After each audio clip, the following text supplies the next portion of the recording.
अब इतनी कठिनता से जो योनि प्राप्त हुई है, इतनी कठिनता से मिली है, तो कोई भगवान ने यही हंसी खेल में मानव को नहीं बना दिया।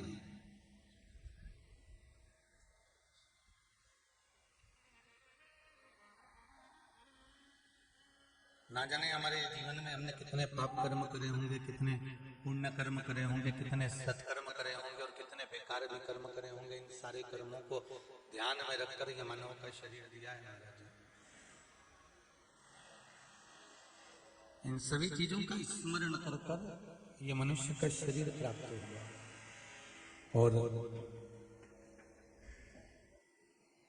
स्मरण कर कर यदि मनुष्य का शरीर मिला है तो उसको यूं ही नहीं कहा, बड़ी मुश्किल से नर तन मिला, ये गंवाने के काबिल नहीं है। ध्यान हरि का हृदय से न भूलो, ये भुलाने के काबिल नहीं है। अगर बड़ी मुश्किल से तो मनुष्य का देह मिला है, मनुष्य का तन मिला है, मानव का शरीर मिला है, और उसको भी हम ऐसे ही गवा दें तो हमारा जीवन बेकार है महाराज, हमारा जीवन व्यर्थ है।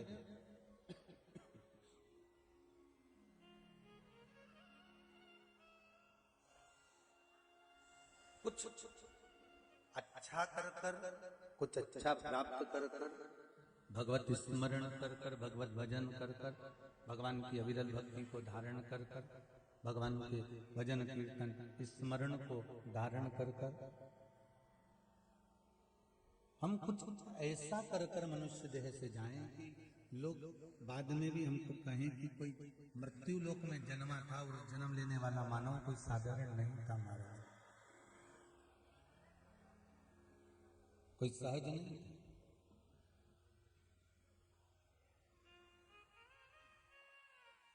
जन्म सबका होता है और मृत्यु भी, रिटर्न बढ़ाइए, मृत्यु भी सबकी होती है।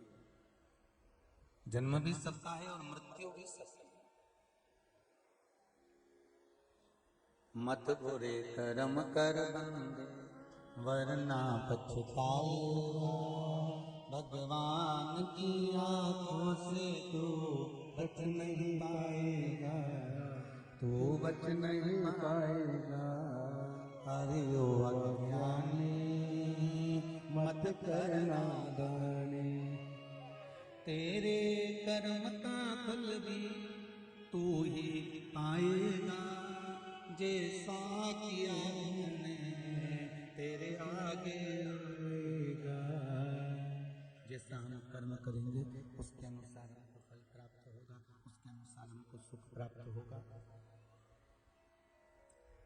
कुछ कर्म हम अपने जीवन में सत्कर्म करते हुए चलते। हम आपसे ये भी नहीं कहेंगे कि आप बहुत दान करें, हम आपसे ये भी नहीं कहेंगे कि आप गंगा जी के घाट पर जाके बैठ जाओ, क्योंकि फुर्सत किसके पास है, कह भी देंगे तो तुम सुनने वाले हो। हम आपसे ये भी नहीं कहेंगे कि आप नर्मदा जी के घाट पर जाकर बैठ जाओ, नर्मदा जी के घाट पर बैठकर भगवान भजन करो। हम तो इतना जरूर कहेंगे कि घर में रहो, परिवार में रहो, कुटुंब में रहो, अपने रिश्तेदारों में, अपने नातेदारों में, अपने कुल में रहो और रहकर भगवान का भजन करो। इसकी बड़ी बाहर की नहीं।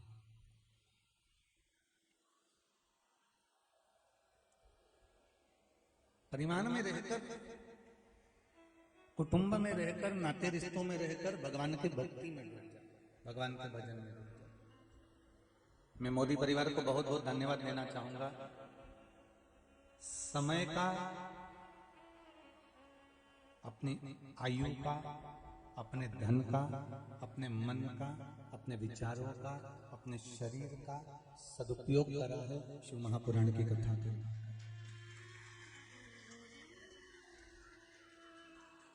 और साथ में धन्यवाद दूंगा आप सभी को, जितने भी श्रोता भाई बहन बैठे हुए हैं, जितने भी बैठे हुए हैं, चाहे वो टीवी चैनल के माध्यम से कथा सुन रहे हो, फेसबुक ग्रुप के माध्यम से कथा सुन रहे हो, चाहे वो यहाँ बैठकर कथा सुन रहे हो, आपने अपने जीवन की सार्थकता प्राप्त की। दुकान पर बैठकर या फैक्ट्री पर बैठकर या ऑफिस में बैठकर जो तुम कमाते हो पत्नी और बच्चों के लिए कमाते हो।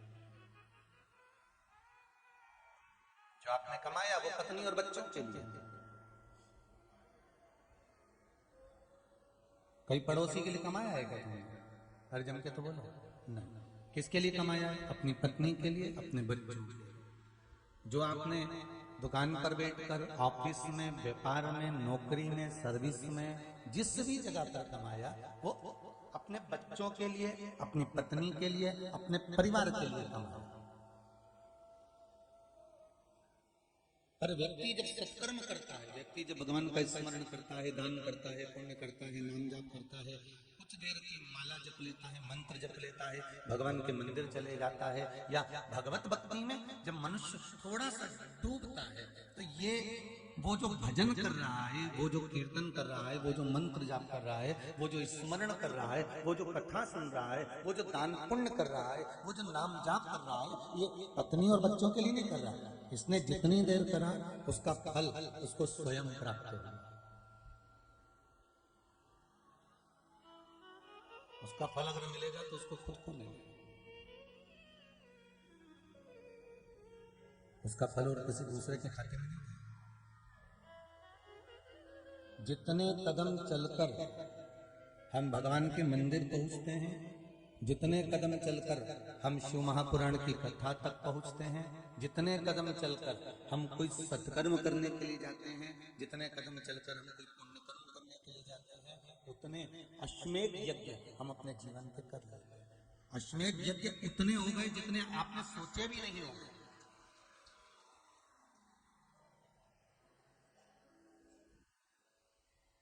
आपने उतने अश्वमेध यज्ञ का विचार नहीं करा होगा। इतने अश्वमेध हम अपने जीवन के कर लेते हैं, भगवान के भजन की ओर, कीर्तन की ओर, मंत्र की ओर, नाम जाप की ओर, स्मरण की ओर जब हम चलते हैं।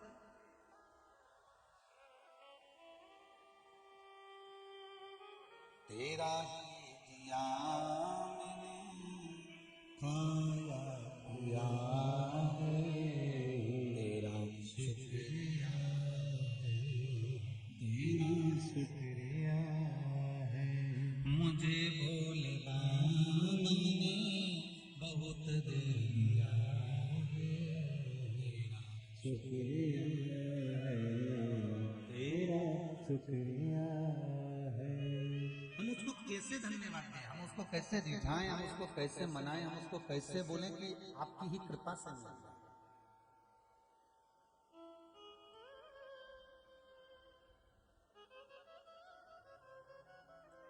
थोड़ा व्यापार ज्यादा कर लिया, थोड़ा सा व्यापार ज्यादा करा, थोड़ा सा काम ज्यादा करा और इनकम ज्यादा हो गई, तो विचार करा कि ये मैंने कमाया, ये मुझे प्राप्त हुआ, ये मुझे मिला है, मेरे बल पे मिला है। डीले बहुत आ रहा है, उसको देखिए थोड़ा,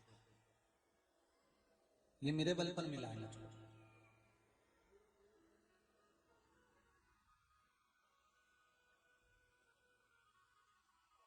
बहुत अच्छी पदवी पर आप पहुंच गए, बहुत अच्छी प्रतिष्ठित पद आपको मिल गया, बहुत अच्छी कुर्सी तक आप पहुंच गए, बहुत अच्छे सिंहासन तक आप पहुंच गए, बहुत अच्छी प्रतिष्ठा तक आप पहुंच गए। उसमें ये मत सोचना कि आपका कुछ है, ये तो आपके पूर्वजों ने कुछ पुण्य अर्जन करा होगा, कुछ इकट्ठा करा होगा, और वो पुण्य का भाग गुल्लक तुम्हारे हाथ में लग गई, उस गुल्लक को तुमने फोड़ा, और फोड़ते से ही उससे जो धन प्राप्त हुआ, उस पुण्य की गुल्लक जब फूटती है और थोड़ा सा कुछ प्राप्त होता है, तो वो थोड़ा सा ले जाकर तुम कुछ वस्तु लेकर आते हो। उसी तरह जब हमारे पुण्य की गुल्लक फूटती है, तब जाकर हमको कुछ अच्छा प्राप्त होता है, तब जाकर हमें कुछ अच्छा मिल पाता है।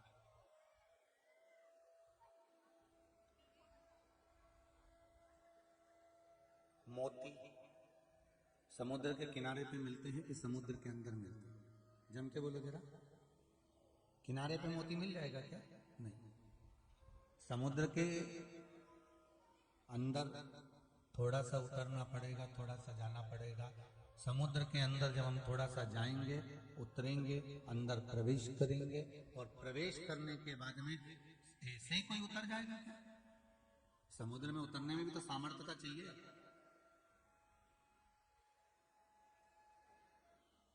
कितना प्रयास करा होगा तब जाकर कोई समुद्र के अंदर उतर पाता है, डुबकी लगा पाता है, गोता लगा पाता है, अंदर तक जाता है और जाकर फिर मोती को लेकर बाहर आता है।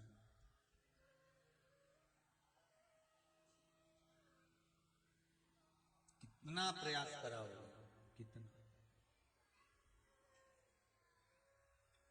और किनारे पर मोती नहीं मिला, नीचे उतरे हो तब मोती प्राप्त हो। उसी तरह एक बार पशुपति व्रत कर लिया और विचार करा कि मुझे तो अब मोती मिल ही जाए, एक महीना लगातार शंकर जी को लोटा भर के पानी चढ़ा दिया और मन में विचार करा कि मेरे को तो मोती मिल ही जाए।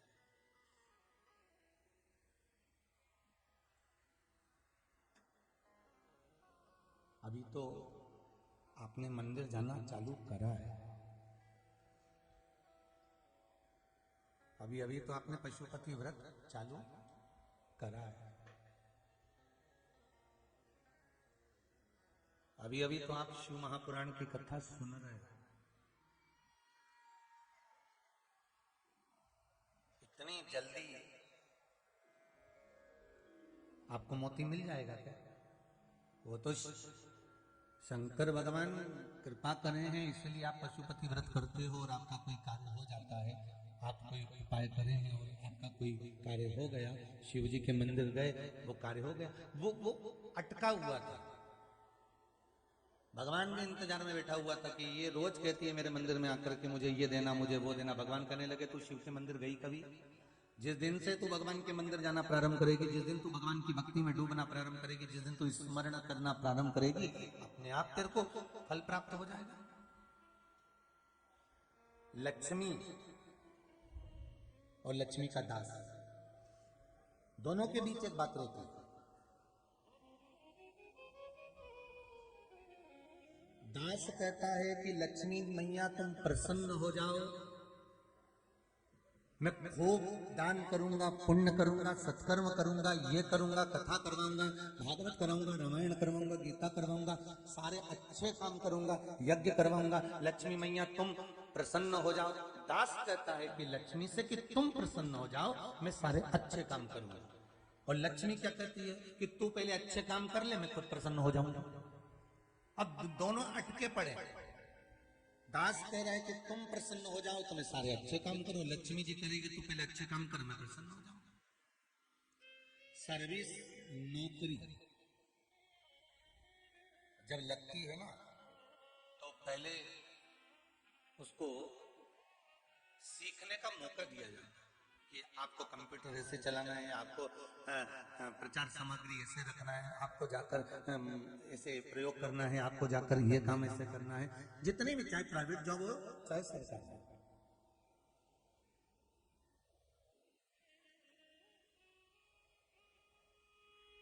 आप जब धीरे धीरे अच्छा करने लगते हो, कंपनी को लाभ होने लगता है आपसे, कंपनी को फायदा होने लगता है आपसे, फिर कंपनी आपको छोड़ेगी? ईमानदारी से बोलो, नहीं छोड़ेगी। पर फर्ज आपका है कि आपको कंपनी को लाभ देना पड़ेगा, आपको कंपनी को फायदा देना पड़ेगा। और यदि कंपनी को लाभ नहीं हुआ, कंपनी को फायदा नहीं हुआ, तो फिर महाराज फिर कोई वो सोचेंगे अब काय को अपन 70,000 रुपये, 50,000 रुपये महीना दे, 40,000 रुपये महीना दे। एक काम करो, 2 जने का काम 1 जनी करेगा, इसकी छुट्टी करो।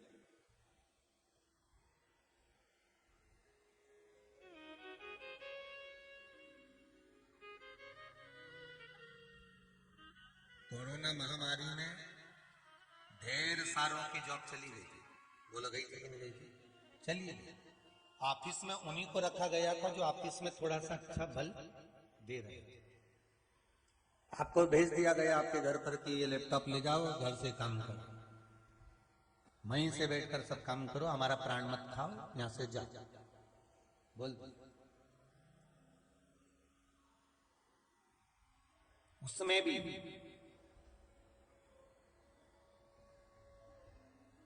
बाद में कह दिया गया घर से काम करना, फुल टाइम जॉब करना, समय पे बैठना।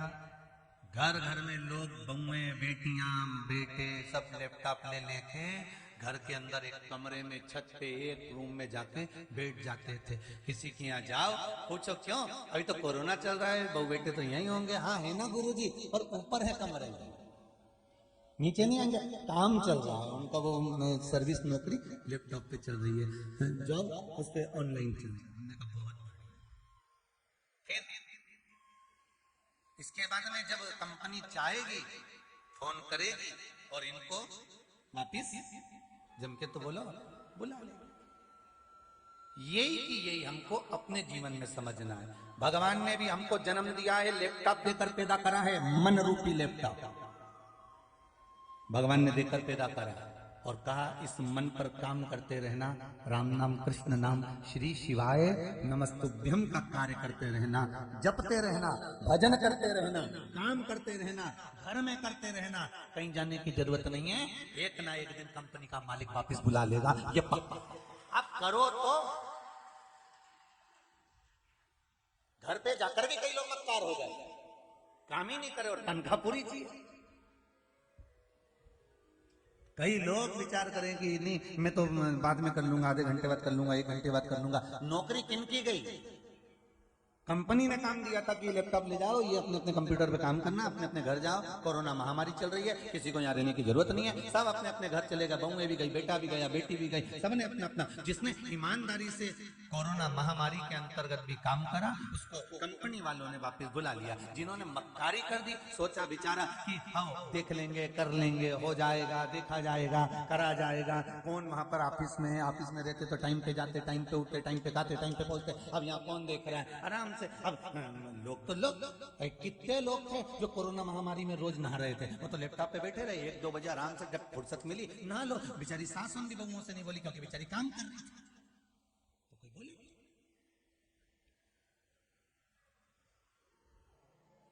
ऑफिसर ने फोन लगाया तुम्हारे पास में, किसी की नौकरी वाले के पास फोन लगा के बोला क्यों रे बिना नहाए बैठा है, लैपटॉप चला रहा है, बिना नहाए कंपनी का काम कर रहा है? किसी ने बोला नहीं, उनको तो काम से मतलब था।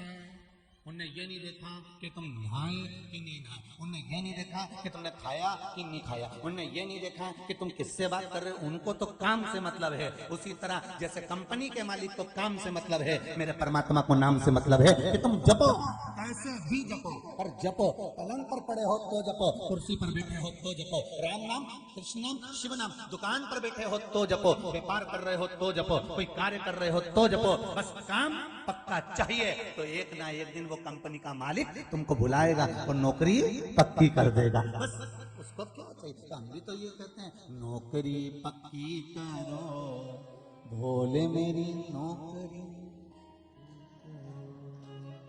जन्म जन्म से भटक रहा 184 को काट तनख्वाह की नक्की करो भोले मेरी नौकरी पक्की करो, तनख्वाह की नक्की करो भोले मेरी नौकरी पक्की करो। अब तुम अगर सही से जॉब करते रहे, पूरा काम, कई लोग कहते हैं गुरुजी हमारी तबीयत ठीक नहीं है तो हम क्या श्री शिवाय नमस्तुभ्यम नहा के जपे? तो जो सर्विस करने वाले उनसे पूछ लेना, कोरोना महामारी में वो नहा के लैपटॉप चला रहे थे, उनसे पूछो। कंपनी का काम बिना नहाए कर रहे थे, ऑफिस में होते तो नहाते, ऑफिस मतलब मंदिर, मंदिर में जाओ तो नहा के जाओ। पड़ गए बीमार, शरीर काम नहीं कर रहा, बेकार हो गया, 80 साल की आयु हो गई, 90 साल के हो गए, 70 साल, 72 साल, 62 साल, 63 साल, 66 साल, 90, 95 तो बहुत बड़ी बात है।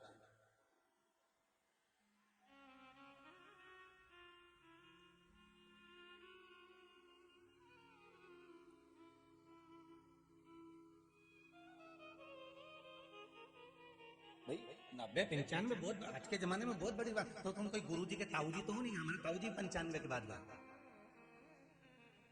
तो तुम सोचो कि गुरुजी के ताऊजी हम, तो वो बात दूसरी, फिर कहीं कहीं का ताऊ होगा, पर सब तो ताऊ नहीं हो सकते ना। अरे बोलो तो जमते। बड़ा मुश्किल का जीवन है साहब, यही पता नहीं है कि कौन 32 में, कोई 50 में, कौन 25 में, कौन 40 में। आज के जमाने में तो शुगर भी जन्म लिए बच्चे को हो जाती है।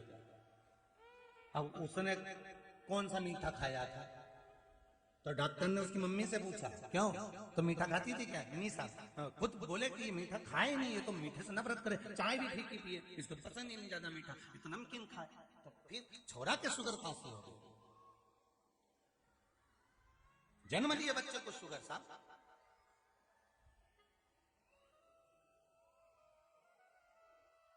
जरा विचार करिए,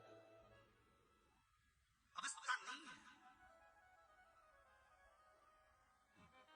हमें दूसरे को देखकर नहीं जीना कि उसका वैभव कितना है, उसका धन कितना है, उसकी सत्ता कितनी है। हमें अपने आप को देखकर जीना। हमें दूसरे को देखकर नहीं जीना कि ये 90 साल जिया था, ये 95, ये 80, ये 85। हमें अपने आप को देखना है कि अपना जीवन कितना अपने को मालूम ही नहीं है। इसीलिए कहते हैं कर सेवा तू लगन लगाकर, मन में सच्चा भाव जगाकर, हिय की आंखें खोलो रे तुम वल्लभ के, तुम भगवान के होकर तो देखो। क्या गुरुजी श्री शिवाय नमस्तुभ्यम का जाप सोते सोते कर सकते हैं? श्री शिवाय नमस्तुभ्यम का जाप भोजन करते कर सकते हैं? श्री शिवाय नमस्तुभ्यम का जाप बिना स्नान के कर सकते हैं? श्री शिवाय नमस्तुभ्यम का जाप। हम तो श्री शिवाय नमस्तुभ्यम से मतलब नहीं, पंचाक्षर मंत्र, षडाक्षर मंत्र, भगवान का राम नाम, कृष्ण नाम, शिव नाम, तुम भगवान का नाम कैसे भी जप सकते हो, मर्जी तुम्हारी होना चाहिए। कितनी सुंदर बात है ये कर्माबाई का चरित्र में। कर्माबाई रोज बिना नहाए खिचड़ी बनाती थी, भगवान को आवाज लगाती थी, आओ जगन्नाथ खाओ जगन्नाथ। जगन्नाथ जी आते थे, खाकर जाते थे। एक दिन कोई संत कर्माबाई के घर के सामने से निकल गया। संत ने कहा कर्मा, ओ माँ भूख लगी है। कर्माबाई ने खिचड़ी लाकर दे दी। कर्माबाई ने जैसी सुबह सुबह खिचड़ी दी तो संत ने कहा ये इतनी जल्दी सुबह से खिचड़ी क्या बासी ला के दिया? कर्माबाई बोली बासी नहीं है, ताजी है, सुबह से इतनी जल्दी बन गई। कर्माबाई बोली हाँ। तो संत ने पूछा नहाई थी? संध्या करी थी? भजन करा? फिर खिचड़ी जगन्नाथ के लिए बनाई थी। संत ने खिचड़ी को उठाकर फेंक दिया। तुझमें अक्ल नहीं, विवेक नहीं, तुझमें बुद्धि नहीं है? भगवान को भोग बिना नहाए बनाकर खिला दिया। अरे कर्मा, ना जाने कितने नरकों का भोग भोगना पड़ेगा, तुझे मालूम नहीं है। कर्माबाई ने संत के चरण पकड़ लिया। संत के चरण, और कर्माबाई ने संत के चरण पकड़कर कहा गुरुदेव आप बताओ कि मैं खिचड़ी कैसे बनाऊं भगवान? संत ने कहा पहले सुबह सुबह शौचादि कर्म कर कर, स्नान कर कर, संध्या वंदन कर कर, भगवान का पूजन अर्चना कर कर, पाठ पूजन करने के बाद फिर खिचड़ी बनाकर फिर भगवान को भोग लगाओ, तब जाकर भगवान उसको प्रेम से आरोप देंगे। कर्माबाई ने आज वही करा। सुबह से उठ गई, स्नान आदि करा, शौचादि कर्म से आई, स्नान करा, संध्या पूजन माला जो जो गुरुजी ने बताई कि सारा माला पाठ जाप अनुष्ठान सब करा। करते करते दोपहर की 2 बज गई। बजने के बाद कर्माबाई ने खिचड़ी रखी। जगन्नाथ जी महाराज 4 बार आके चले गए कर्माबाई के घर से, 4 बार। अभी भी आंख बंद करके बैठी थी, माला जप रही थी, अभी भी जप। 4 बार जगन्नाथ जी आकर चले गए। दोपहर में 3 बजे कर्माबाई ने आवाज लगाई, आओ जगन्नाथ खाओ जगन्नाथ। जगदीश भगवान आए। कर्माबाई से पूछा काकी एक बात तो बता। कर्माबाई ने पूछा क्या? तो ये बताओ कि खिचड़ी बनाने में आज देरी क्यों कर दी? मेरे को सुबह से भूख लग रही थी, तुम्हें मालूम है ना मैं कितना भूखा हूँ? मेरे को कितनी भूख लगती है। नाथ द्वारा में मैं 8 बार भोजन करता हूँ, सावरिया जी में मैं 6 बार भोजन करता हूँ,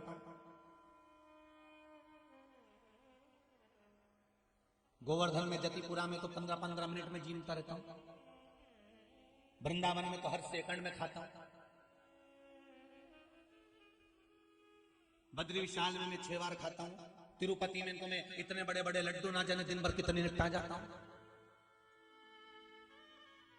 क्या कर्माबाई आपको मालूम नहीं?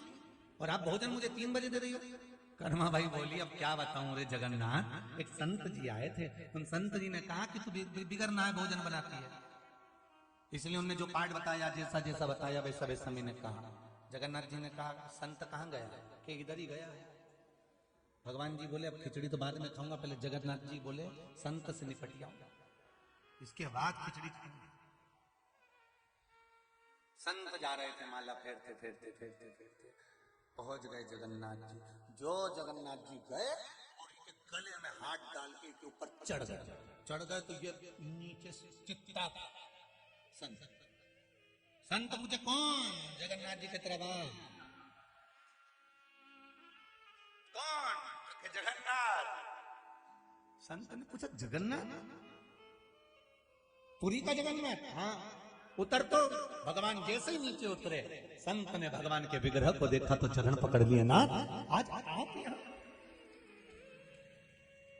मेरी माला में इतना असर हो गया कि आप मेरी पीठ पे चढ़ गए।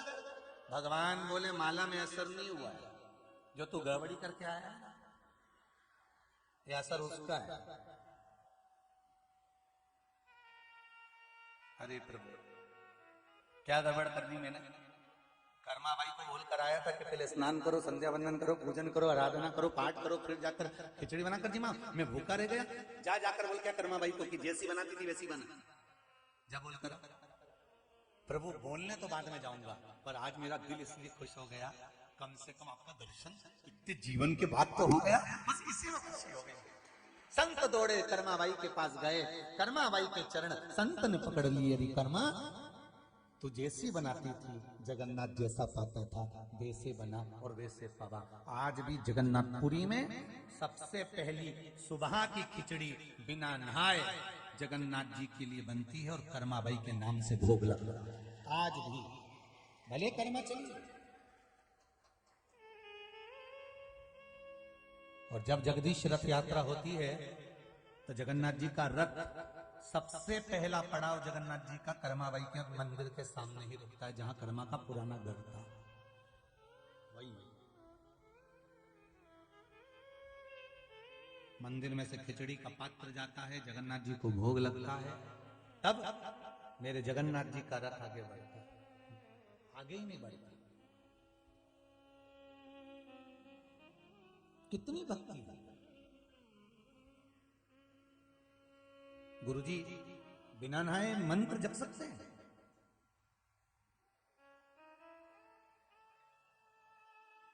अगर कोई कह दे बिना नहाए नहीं जप सकते, तो जब मरने का समय होगा, प्राण छूट रहे होंगे, पलंग पर सड़ रहे होंगे, पड़े होंगे, फिर इनकी गति कैसे सुधरेगी? मरने वाले व्यक्ति को तो परिवार के लोग भी कहते हैं राम बोलो राम बोलो, बोलो राम बोलो, कहते इनकी गति कैसे सुधरेगी?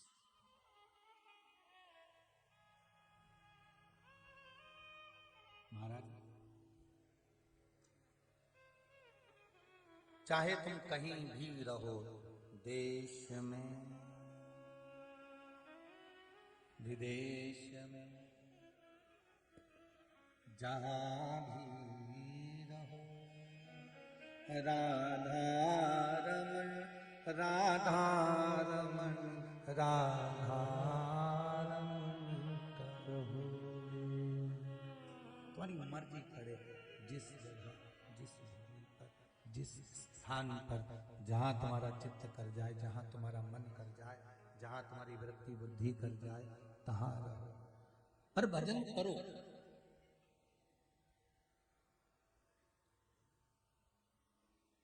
इस भूमि पर मंदिर पर भगवान की प्राण प्रतिष्ठा नहीं है। कुबेरेश्वर धाम के मंदिर में कहीं आप कुबेरेश्वर गए होंगे, अंदर गुफा में प्रवेश करे होंगे, तो भी आपने दर्शन करा होगा, उसमें अभी मूर्ति नहीं।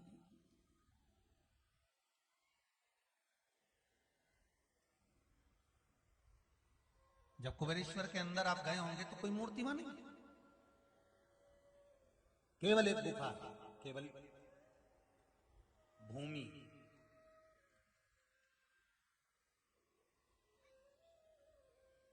और भूमि भी चुनने वाला वही देवाधिदेव महादेव, बस वो भूमि।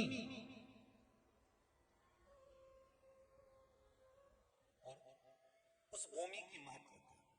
यहाँ भी ना तो कुबेरेश्वर में भगवान शंकर बैठे, ना ऊपर मुरली मनोहर में भगवान कृष्ण बैठे। यहाँ तो केवल एक भजन है, केवल एक भजन। जपो श्री शिवाय नमस्तु, श्री शिवाय नमस्तु, श्री शिवाय नमस्तु, श्री शिवाय नमस्तु, श्री शिवाय नमस्तु।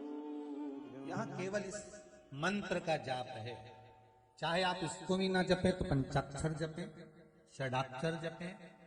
घर जाने से पहले भूमि पर, जमीन पर बैठकर, जहां कंकर शंकर है ऐसी धरा पर बैठकर 108 बार श्री शिवाय नमस्तुभ्यम का जाप कर कर प्रेम से भगवान से दिल की बात कहकर जाना। 3 महीने में वापिस बुला लेना, वापिस। और कहने में संकोच नहीं करूंगा इस भूमि पर। जितने लोग यहां बैठे हो आपस में एक दूसरे का मुंडा देखकर जाना, 3 महीने बाद वापस यही मिलने वाले।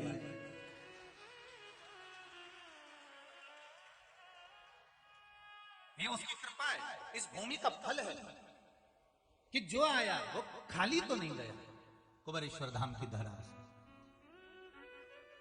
पर निवेदन इतना सा है कि जब श्री शिवाय नमस्तुभ्यम का जाप करो 108 बार, तब धीरे धीरे जपना, घास नहीं काटना है हमको। हनुमान चालीसा जैसे तुम लोग पढ़ते हो, एक ऐसे मत पढ़ना। जैसे तुम लोगों की आदत रहती है नहाते समय बाल्टी का डब्बा जोड़ डाला, श्री गुरु चरण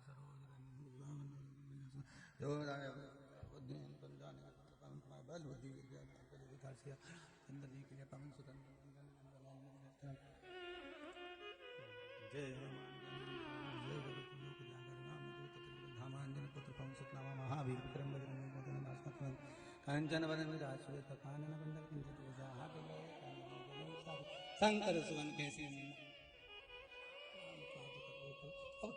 पूरी हनुमान चालीसा चल रही है और इसका पूरा श्रृंगार चल रहा है। हनुमान जी भी सोच रहे अरे ओ चंद्र घंटा, तेरे हाथ जोड़ू या तो 40 पढ़ ले या श्रृंगार कर ले।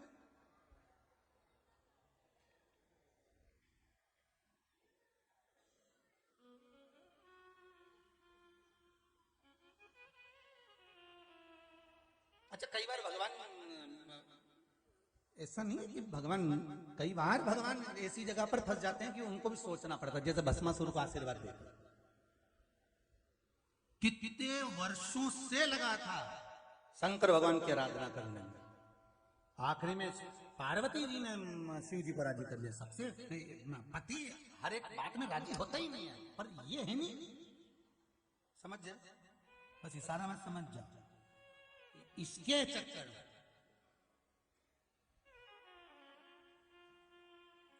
अच्छा, कईयों का मन भी नहीं हुआ है कि हम मंदिर जाएं, अपने शंकर जी के मंदिर जाएं या शिव महापुराण में जाएं, पर जाना पड़ेगा। कईयों का मन नहीं करता कि हम ससुराल जाएं, बार बार तो पत्नी कहती है अभी तक नहीं आए, कहां पे गए, कहां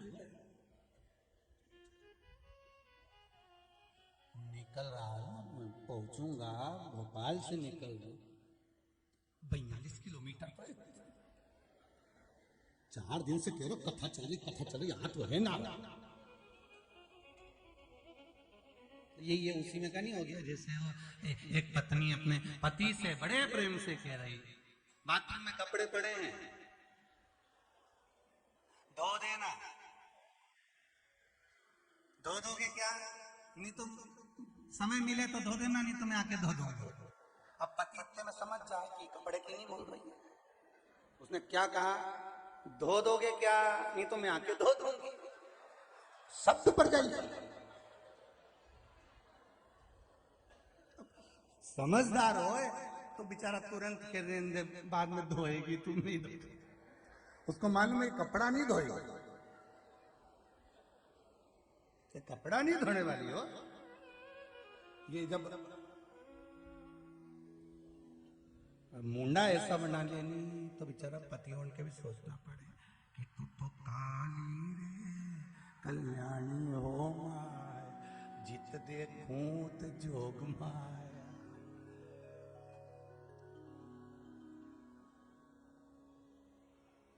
और तू तो सीहोर में परणाई हो माँ, जित देखो उत जोग माँ। बोले सुन बोले, तुम दो दोगे क्या? अरे बोलना ही नहीं चाहिए था। और फिर आखिर में क्या भी तुम, मैं दो दूंगी नहीं तो इतना ही किया। बेचारा बेहरू ने सब जितना पड़िया तुम सब दे दिया, ये दिल छोड़िया कि ये छोड़ सब।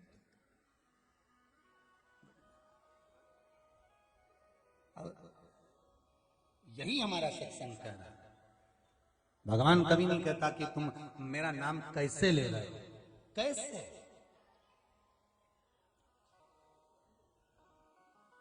अगर नेत्रों से भगवान मिलता होता तो सूरदास को कभी कृष्ण ही नहीं मिलते, कभी नहीं मिलते। हाथों के बल पर यदि भगवान मिलता होता तो जगन्नाथ मंदिर में भी भगवान जगदीश अपने हाथ लगा कर बैठते। जगन्नाथ जी में हाथ नहीं लगाए। पांव के बल पर अगर भगवान मिलता तो शालिग्राम भगवान शिला के रूप में नहीं रहते।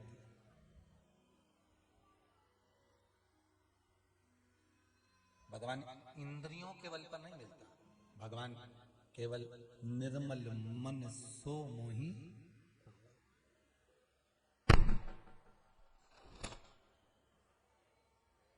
आपका मन कितना पवित्र, निर्मल मन सो मोही।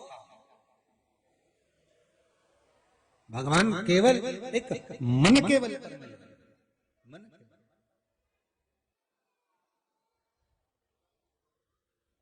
शंभो शरणे पड़ी मांगू घड़ी रे घड़ी, दुख काटो दया करी निदर्शन आपो, दया करी निदर्शन आपो। भगवान केवल आप भगवान को जाना चाहते हो तो केवल भगवान ये भी नहीं कहता कि तुम कहीं घाट पर जाकर बैठ जाओ, कि तुम कहीं तीर्थ में जाकर बैठ जाओ, कि तुम कहीं स्थान पर जाकर बैठ जाओ। भगवान तो ये कहता है कि तुम्हारे घर में भी रहो, तुमसे बने जैसा भजन करो पर मेरा भजन करो। भगवान कभी, भगवान को ये छल प्रिय नहीं।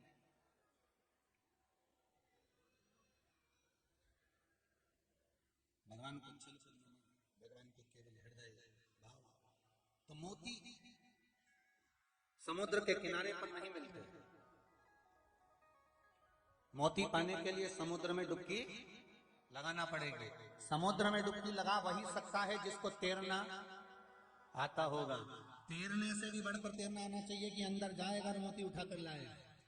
गोताखोर होना चाहिए जो दमदारी से नीचे उतर कर जाए और मोती हेड़कर लेकर आ जाए। वही मोती हमारे हाथ में आते हैं। शिव महापुराण की कथा कहती है कि 1 दिन 2 दिन 10 दिन 15 दिन 20 दिन मंदिर चले गए, 8-15 दिन मंदिर गए और मंदिर में से मोती नहीं मिला, क्योंकि घाट पर घूम रहे थे। वे अंदर प्रवेश करा पाए तुमने?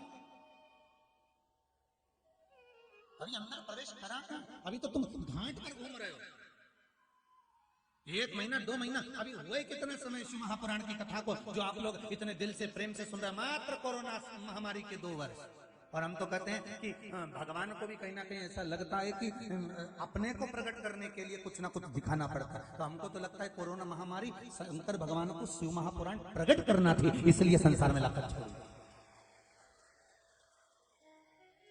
नहीं तो इस शिव महापुराण को तो लोगों ने दबा दिया था साहब। श्री शिवाय नमस्तुभ्य मंत्र दबा हुआ था, पशुपति व्रत दबा हुआ था, शंकर का अनुमोदन दबा हुआ था। शिव लोगों भगवान शंकर के मंदिर में लोगों ने जाना छोड़ दिया था। कोई जाता ही नहीं था। केवल श्रावण महीना में जाए, एक लोटा पानी में उंडे दिखाया जाए, शिवरात्रि पे जाए, रात को झांकी का दर्शन करके आ जाए, कोई नहीं।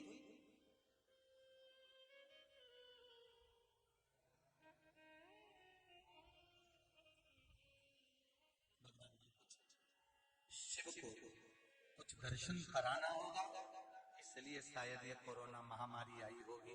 शिव को आपके हृदय में भगवान शंकर को देखना था, ये भटक रहा है, बहुत भटक रहा है, इसको इसके लक्ष्य तक पहुंचाना है, जैसे पत्र में आया।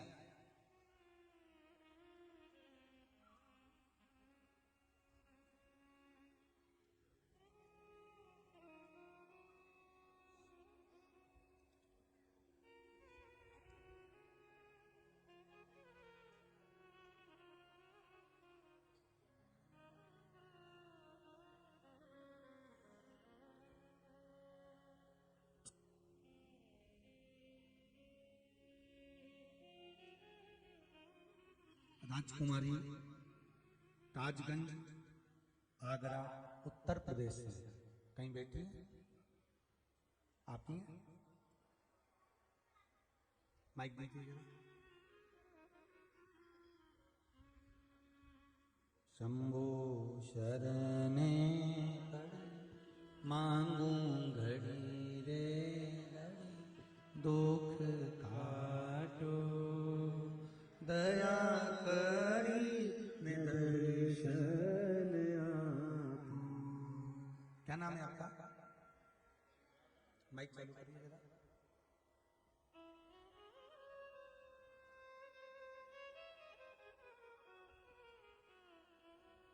चालू करके दिया करो ना भाई। शंभू, क्या नाम है आपका?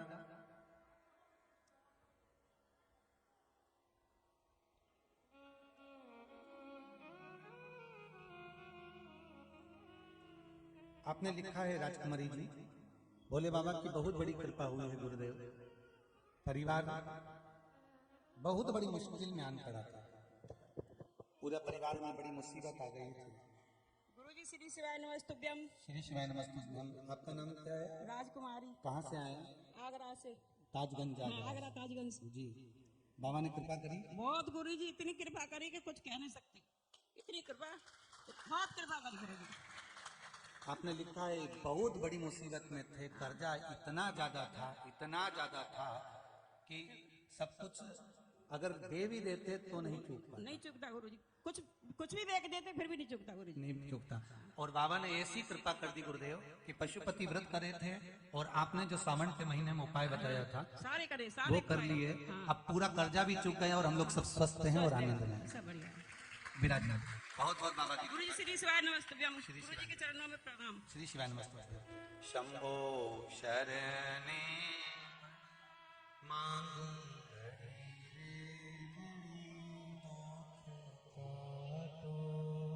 दया करी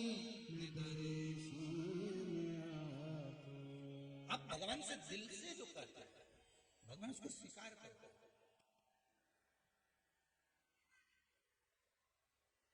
अब कहना तो सीखो उससे। फिर कहूंगा 4 दिन मंदिर चले गए, 8 दिन मंदिर चले गए, 15 दिन मंदिर चले गए, 1 महीना चले गए और तुमने सोचा भगवान हमारा काम कर ही नहीं दिया तो हम शंकर जी को छोड़ते हैं, दूसरी जगह चले जाते हैं। पर एक बात याद रखना अपने जीवन में, पड़ोसन कभी अपनी जायदाद का हिस्सा तुमको नहीं दे सकते। तुम कितनी भी चाय पिला लेना, तुम कितना भी धोख लगा लो, चाय पिला लो, प्रणाम कर लो, चाहे पड़ोसन को चाहे कितना भी पूछ लो, चाहे कितना भी खिला पिला लेना, पड़ोसन अपनी जायदाद का हिस्सा जिंदगी में तुम्हें कभी नहीं दे सकती, कभी नहीं देगी। जायदाद का हिस्सा पड़ोसन कभी नहीं देगी। तुम सास को भले गाली दो, अपशब्द कहो, ताना दो, चाहे रोटी दो, चाहे मत दो, इसके बाद भी डोकरी मरेगी तो दौलत। अब अंतर देख लेना चाहिए, बहुत सरल भाषा में समझना। तुम कहीं पर भी चले जाओ, किसी से भी जाकर निवेदन कर लो, घड़ी किराने की दुकान पर कभी नहीं सुधर सकता, घड़ी कपड़े की दुकान पर नहीं सुधरेगी। घड़ी ना किराने की दुकान पर, ना कपड़े की दुकान पर, ना कबाड़े की दुकान पर। घड़ी अगर सुधरेगी तो घड़ी की दुकान पर सुधरेगी। और घड़ी की दुकान पर जाकर कहोगे कि ये घड़ी सुधार दो, पहले तो वो सेल बदलेगा, नहीं चलेगी तो कहेगा 7 दिन पटक दो, 7 दिन के बाद मैं इसको सुधार दूंगा। समय उसने भी मांगा कि 7 दिन पटक कर रखना, मैं सुधार दूंगा। और 7 दिन की शिव महापुराण की कथा है, 7 दिन अपनी घड़ी नहीं सुधर रही तो परमात्मा के चरणों में जाकर बैठ जाओ, 7 दिन में सुधारेगा, ये उसकी जवाबदारी। अकाल मृत्यु हो मरे जो काम करे चंडाल का, काल उसका क्या बिगाड़े जो भक्त हो महाकाल का। आप शिव की आराधना कर रहे हो, जिसने घड़ी बनाई, पल बनाया, नक्षत्र बनाया, समय बनाया, हर पल घड़ी नक्षत्र, ऐसी कोई समय घड़ी नहीं जो शिव ने ना बनाई है, सब शंकर का। अब भटकते हो, 1 महीना कर लिया, 1-2 बार कर लिया, नहीं हुआ, दूसरे मार्ग पर चलेगा, दूसरे मार्ग से तीसरे मार्ग पर चलेगा। तो तुम जाओ, कितनी भी जगह जाओ, पर आखिरी में तो देगी तो सांस ही दे। ब्रह्मा जी ब्रह्मलोक में है, भगवान विष्णु मृत्यु लोक में है, और भगवान विष्णु वैकुंठ लोक में है, और मेरा शिव, मेरा ओघड़ी, मेरा भोलेनाथ, मेरा कुबेर भंडारी, मेरा अवधूतेश्वर, मेरा भूतेश्वर मृत्यु लोक में। जो पास में होगा वही सबसे पहले दौड़कर आएगा। एक बहू पूना में रहती है, एक तुम्हारे साथ रहती है, तुम्हारी तबीयत खराब हुई, आई वो,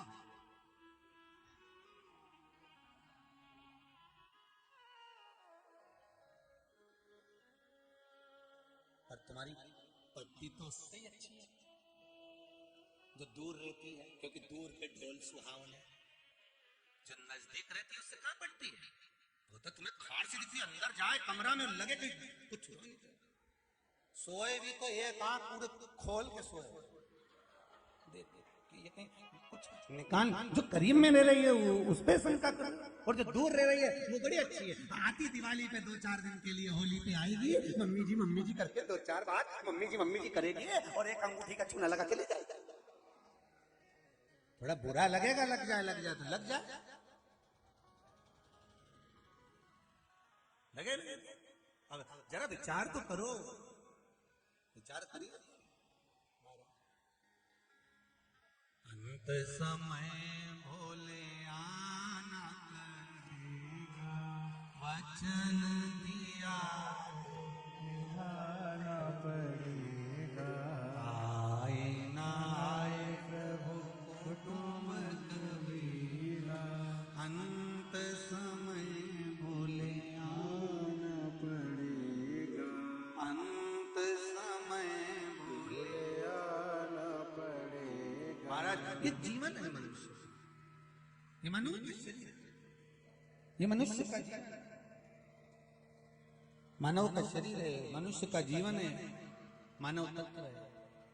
बंद करवाइए मोटर को, बंद करवा देना। शंभो शरण पड़ी मांगू घड़ी घड़ी, दुख काटो दया करी निदर्शन आपको। ये मनुष्य का जीवन है, मानव का शरीर है, और मानव का जो शरीर है वो मिला तो है बड़ी मुश्किल से, बड़ी मुश्किल से। महाराज जो नजदीक में है वो तुरंत दौड़ कर आ जाएगी, मम्मी क्या हुआ, भले बात मत करो, भले कितना भी बेकार व्यवहार हो, पर तत्काल में अगर आएगी तो वही आएगी।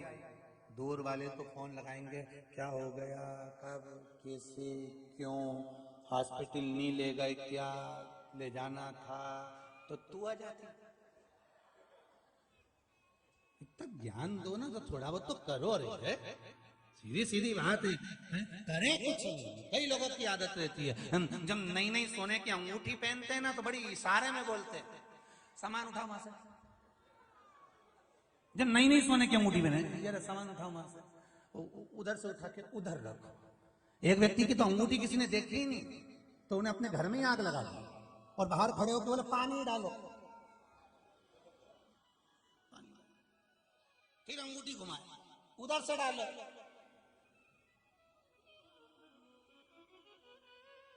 तो क्या मतलब होता है?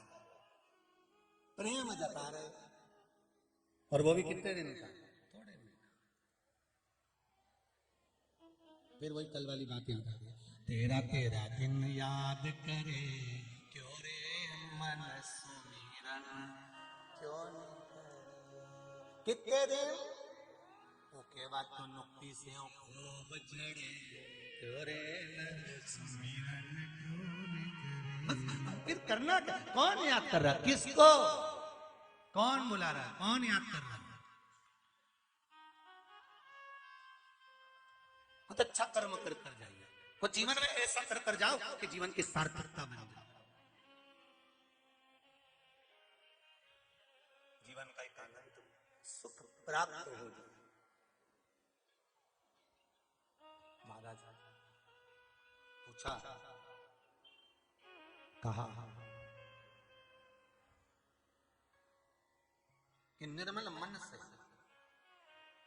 अगर शिव को भजाए तो शिव मिला, किनारे पर मोती नहीं मिल सकते, मोती अगर मिलेंगे तो महाराज थोड़ा सा तो डुबकी लगाना पड़ेगी, थोड़ा गोता लगाना पड़ेगा,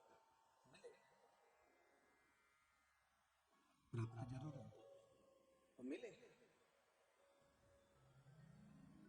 बस हृदय को शिव से लगाना पड़ेगा, मन को शंकर से लगाना।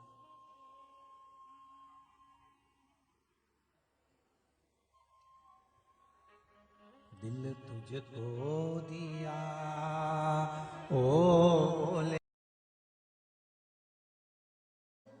तूने ऐसा डमरू बजाया, तूने ऐसा डमरू बजाया, मेरा मन हर लिया ओ भोलेनाथ, मेरे ओ भोलेनाथ, मेरे ओ भोलेनाथ, मेरे ओ भोलेनाथ, ओ भोलेनाथ, दिल तुझको दिया ओ भोलेनाथ। मोती मिलेगा, शिव तत्व, भगवान शंकर की भक्ति, भगवान शिव का आशीर्वाद, शिव की कृपा, शिव की दया करुणा हमें प्राप्त होगी।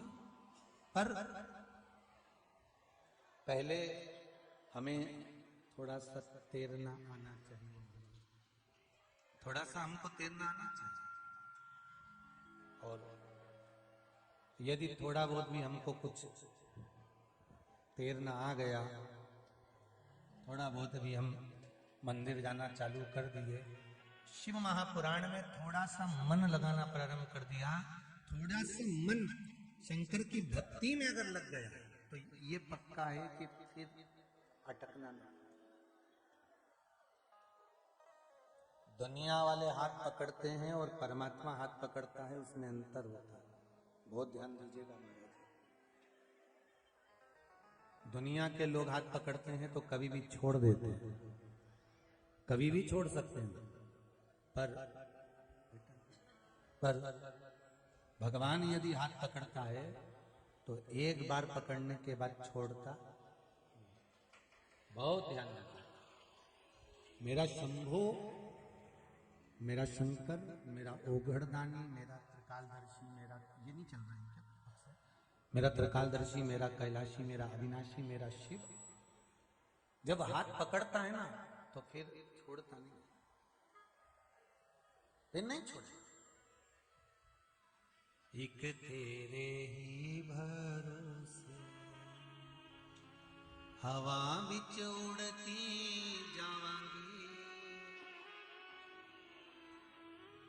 बस बाबा हवा बिच उड़ती जावांगी, बाबा डोर हत्तो छठी नामे कटनी ओ भोले मैं तेरी पत्नी, हवा बिच उड़ती जाऊंगी, बाबा डोर हत्तो छठी नामे कटनी जाऊंगी। इतनी कृपा करना मेरे शंभो, तेरे भरोसे पर जी रहे,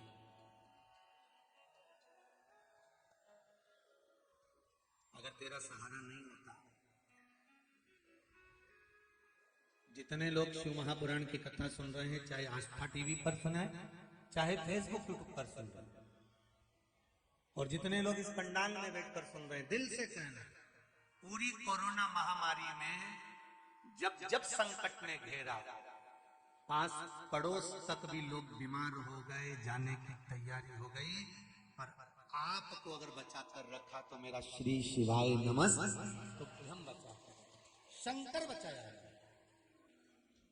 आप इसको दिल से रिझाओगे क्यों? एक पत्र आया, बड़ा सुंदर है पत्र, सभी सुंदर है वो, बहुत अच्छे अच्छे लिखे हैं आप।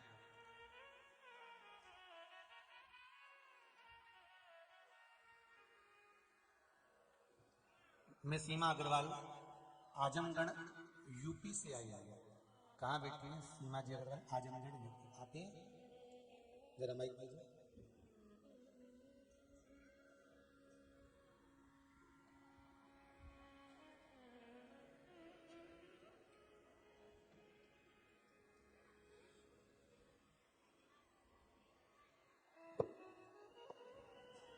आपने पत्र में लिखा है,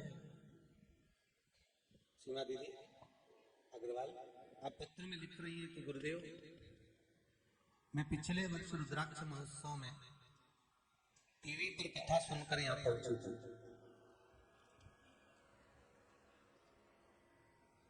और बाबा से निवेदन करने पहुंची थी। क्या हुआ? रुद्राक्ष उत्सव में आए थे, उसके बाद कुछ हुआ? बाबा ने इसमें अपने पत्र में लिखा है कि मेरी 2 कामना थी। श्री शिवाय नमस्तुभ्यं गुरुजी। श्री शिवाय नमस्तुभ्यं। क्या नाम है आपका? सीमा अग्रवाल, आजमगढ़। आजमगढ़ से आए हैं, यूपी से। पिछले साल रुद्राक्ष महोत्सव में हम आए थे। माइक पास कर लो। पिछले साल रुद्राक्ष महोत्सव में हम आए थे जी। और 35 साल हो गए थे, मेरे पास घर नहीं था और हम बहुत दुखी थे। यहाँ बाबा से विनती किया, प्रार्थना किया और जाकर पशुपति व्रत किया और आपने जो जो उपाय बताया सब किया। गुरुजी 3 महीने के अंदर घर बनना प्रारंभ हो गया। बधाई हो आपको। और बेटे की शादी तय हो गई और नवंबर में गृह प्रवेश भी हो गया और बहू भी घर आ गई। बधाई हो, दोनों काम एक साथ हो गए। और क्या चाहिए? बधाई बधाई। शिवाय नमस्तुभ्यं। श्री शिवाय नमस्तुभ्यं। बधाई हो आपको बहुत बहुत। बैठिए बैठिए विराजिए।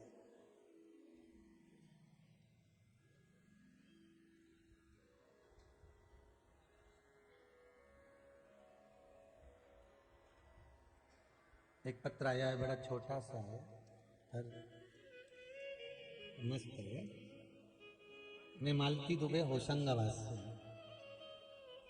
आप ही हैं? श्री शिवाय नमस्तुभ्यं। जरा माइक देंगे? माइक बड़ा दीजिए, माइक बढ़ाइए। बड़ा सुंदर पत्र लिखा है, छोटा सा है परंतु बात बड़ी सुंदर लिखी। गुरुदेव, श्री शिवाय नमस्तुभ्यं। मैं मालती दुबे। श्री शिवाय नमस्तुभ्यं गुरुजी। श्री शिवाय नमस्तुभ्यं बहन। गुरुजी के चरणों में कोटि कोटि प्रणाम। बाबा की गुरुजी, मेरे बच्चे का परिवार पूरा अस्त व्यस्त हो गया था, 2 साल हो गए थे, लेकिन मैंने मार्च से यहाँ आई और आपके बताए अनुसार मैंने पशुपतिनाथ का व्रत किया तो मेरी बहू भी घर में आ गई और वो गवर्नमेंट जॉब में है बच्चा, लेकिन पता नहीं उसको क्या हो गया था, गलत संगत में आ गया था तो वो नौकरी पे भी नहीं जाता था। लेकिन जब से मैंने ना 1 लोटा जल चढ़ाना शुरू करा, 1 चावल डाल के, तब से वो नौकरी भी अच्छी कर रहा है और उसे क्वार्टर भी मिल गया। बधाई हो आपको बहुत बहुत। परिवार अच्छा रह रहा है उनका? गुरुदेव जी, उसकी एक गाड़ी घूम गई थी अपाचे, तो वो बैतूल में मिली, आपके पास में आई थी, आपसे मिली भी थी, आपने कहा था 5 दिन के अंदर मिल जाएगी, तो वो सच में गुरुजी मिल गई। और वो भगवान को कभी मानता नहीं था, लेकिन जब से मैं शिव पुराण की कथा सुन रही हूँ उसको भी सुनाती। वो आज मुझे लेके आया था, मुझे छोड़कर अपनी मन की अभिलाषा करके वो वापस चला गया। बाबा की कृपा। मैं अभी तक गुरुजी 6 बार यहाँ आ चुकी, लेकिन मैं अपने पैसों से नहीं आ पाती थी, मैं दूसरों की मदद से आई, लेकिन आज बेटा मेरा खुद लेके आया। मैं बहुत खुश हूँ कि मेरा बेटा भी खुश है और वो सब अच्छे से कर रहा है। बाबा की कृपा हो, बाबा ऐसी करुणा करे। श्री शिवाय नमस्तुभ्यं। श्री शिवाय नमस्तुभ्यं। बैठिए बहन, बहुत बहुत अच्छी बात, अपने अपने दिल की बात कही और ये तक कह दिया कि मैं अपने पैसे से नहीं आ पाई थी, पर भले पास पड़ोसी के पैसे से पहुंचे पर गलत जगह तो नहीं गए ना, गए तो मेरे बाबा के दरबार पर ही हो, बाबा के पास। तो बाबा साध ले, हृदय के चित्त की बात समझ ले, बस उससे निवेदन करो।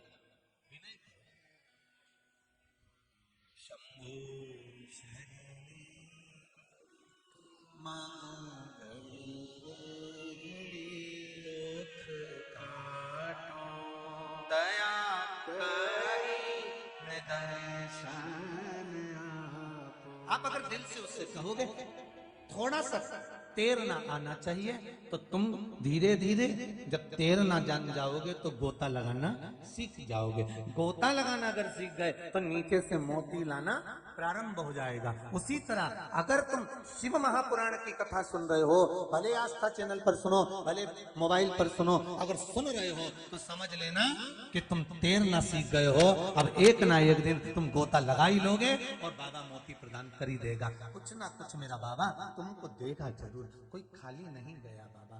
इस कुबेरेश्वर धाम का तो एक तत्व देखा है कि यहाँ से कोई खाली नहीं गया। कितना विश्वास है लोगों का। तो लोग जोड़े ना यहाँ से लगभग 300 मीटर 400 मीटर की दूरी पर, वहां से लोग दंडवत करते करते आते हैं, तब देखते हैं तो लोगों का विश्वास कितना प्रबल, कितना विश्वास। आप बस दिल से कहो। एक बार कभी बैठे उस भूमि पर, ये कुबेरेश्वर बाबा की ये धरा, कहीं पर भी बैठ कर देना। ये हम ये नहीं कहेंगे कि आप गुफा में जाकर 5-10 मिनट बैठे और फिर बोले, आपकी जहां मर्जी पड़े आप तो वहां बैठ कर बोले श्री शिवाय नमस्तुभ्यम। आप तो सिर्फ कहो दिल से।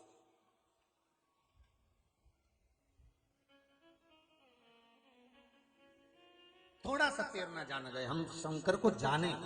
अभी तक हम शिव को नहीं जानते थे, अभी तक तो हमने शंकर के केवल घर के लोग जाते थे तो हम भी चले जाते थे। पहले हम जितने लोग कथा सुन रहे हो ना, शिव शिव तत्व से दूर थे, बहुत दूर। पर अब उसके करीब पहुंचने का हमको मौका मिला, उसके नजदीक जाने का हमको मौका मिला, हम उसके पास पहुंचे।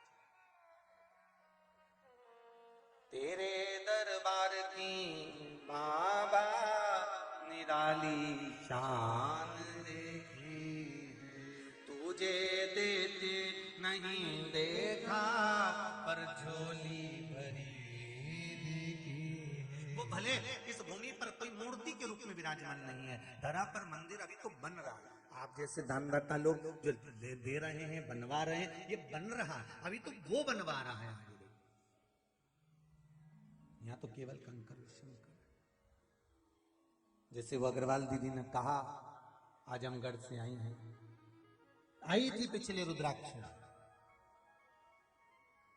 अनायास पहुंच गई होगी, बस केवल कथा सुनी होगी टीवी पर, वो पहुंच गई होगी। आपका भी मन कर रहा होगा,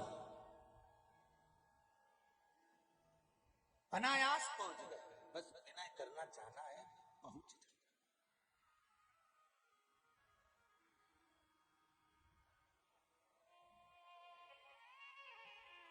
क्या पता भोलेनाथ जी को भी ये रुद्राक्षोत्सव कराना था, नहीं तो बीच में लॉकडाउन लग गया था, तो विचार कर लिया था कि भले लोग कह रहे हैं कि रुद्राक्ष चाहिए और बीमारी को दूर करने के लिए, समृद्धि के लिए, लक्ष्मी के लिए, पर विचार करा था कि रुद्राक्षोत्सव नहीं करेंगे, क्योंकि लॉकडाउन शासन प्रशासन के साथ चलना पड़ता है।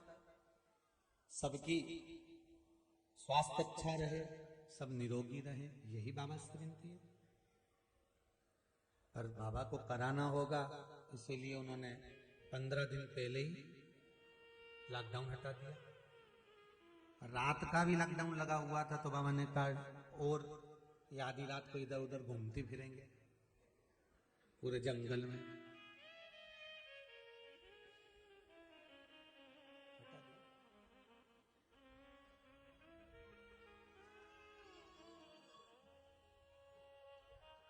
शिव कृपा।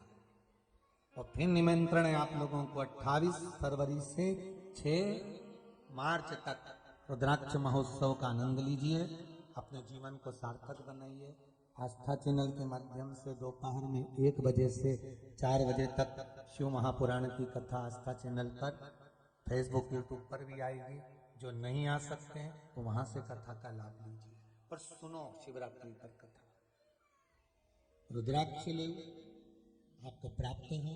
किसी माता जी ने एक मैसेज करा है कि हम बहन बेटी को नहीं दे वो चलेगा, किसी को नहीं दे चलेगा, पर हम एक ही घर में 3-4 देवरानी जेठानी रहती हैं, एक ही रसोई घर हमारा, हम एक आधा जाएं और लेके चले जाएं तो कैसा रहेगा? तो हमने कहा ले लो, उसमें क्या दिक्कत है।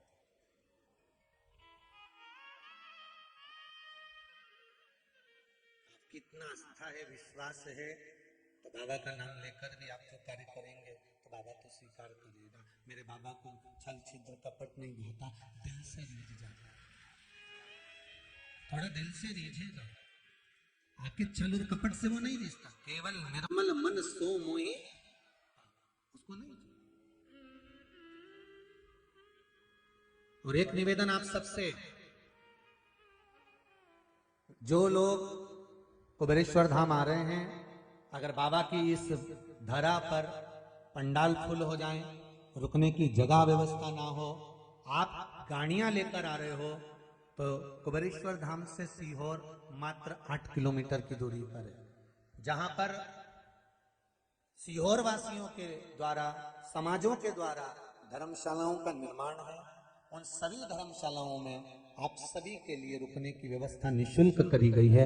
आप आओ, रहो आराम से, रात्रि विश्राम, जैसे राठौर समाज धर्मशाला है, ब्राह्मण समाज धर्मशाला है, महेश्वरी समाज धर्मशाला है, आज 2 एक नाम हो रहे हैं, भावसर समाज धर्मशाला है। इछावर साइड से अगर कोई आ रहे हैं तो राठी धर्मशाला है, जहां पर रुकने की व्यवस्था करी गई है। सीहोर में रेलवे स्टेशन के पास में यशराज मैरिज गार्डन है, जो 7 दिन के लिए पूरा गार्डन निःशुल्क व्यवस्था दी जाएगी। महाराज सीहोर में भावसर धर्मशाला कस्बे में निर्मित है, जहाँ पर पूर्ण व्यवस्था है। हनुमान फाटक पर हनुमान जी की धर्मशाला है, जो पूर्ण तरह से निःशुल्क है। आप तो धर्मशालाओं के नाम इस कथा के माध्यम से लिख लो, जो सीहोर आए वो इन धर्मशालाओं में जाए, रात्रि में आराम से विश्राम करे, सवेरे बाबा की इस सुंदर अभिषेक में, अनुष्ठान में पधारे, कथा सुनने पधारे। दिन भर खूब प्रेम से भोजन भंडारा करो, आनंद से कथा सुनो। शाम को 7 बजे 6 बजे बाबा की आरती करो। 7 बजे सुंदर बाबा के नृत्य के रुद्राक्ष का वृक्ष कैसे उत्पन्न हुआ, कैसे रुद्राक्ष निर्मित हुआ, इन सब लीलाओं का दर्शन या नाट्य मंचन के हिसाब से दर्शन करें। और फिर शाम को अपनी गाड़ी, और ये भी नहीं है कि पार्किंग से गाड़ियां दूर होगी, जहां कथा स्थल है, मंदिर है, उससे मात्र 200 मीटर की दूरी पर गाड़ियों को रोकने के लिए परमिशन दी है गवर्नमेंट ने, और सुंदर पार्किंग की व्यवस्था करी गई है। आप लोग गाड़ी को आराम से वहां खड़ी करो, आराम से कथा सुनो, शाम को बढ़िया चकाचक खा पी के जोरदार आनंद के साथ यहाँ से फिर सीहोर चले जाओ, और सीहोर में जाकर फिर धर्मशाला में आराम से विश्राम करो। सोने चांदी की कोई रकम पहन के मत आना, टेंशन लेके रत्ती भर का मत आना। तुम टेंशन लाओगे और बेचारा सीहोर वाला महाराज के दे जाओगे कि हमारा ये घूम गया, हमारा वो घूम गया। और छोरा छोरी लाओ तो उनकी एक एक रस्सी बांध के लाओ। निवेदन है, और बड़े प्रेम से आओ, सारी चिंताओं से मुक्त होकर आओ, और बाबा से कहने के लिए आओ जो चाहिए।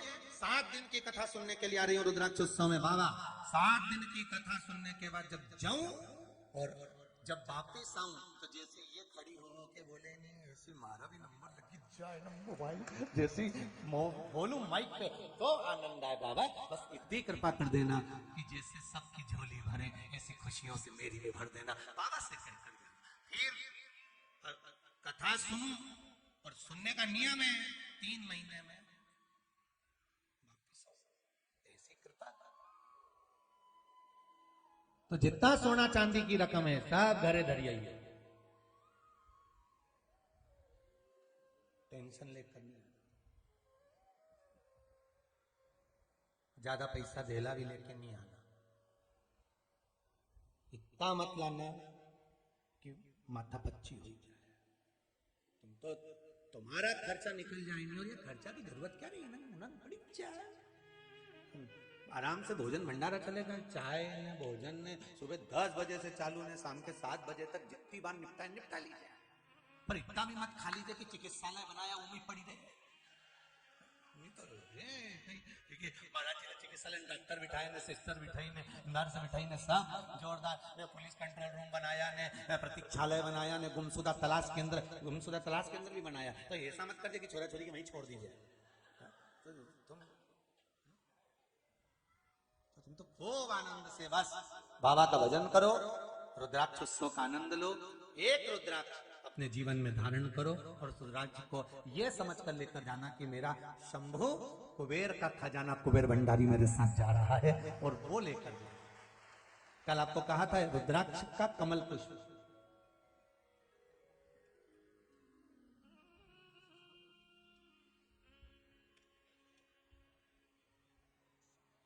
ये बाबा का रुद्राक्ष कमल पुष्प है।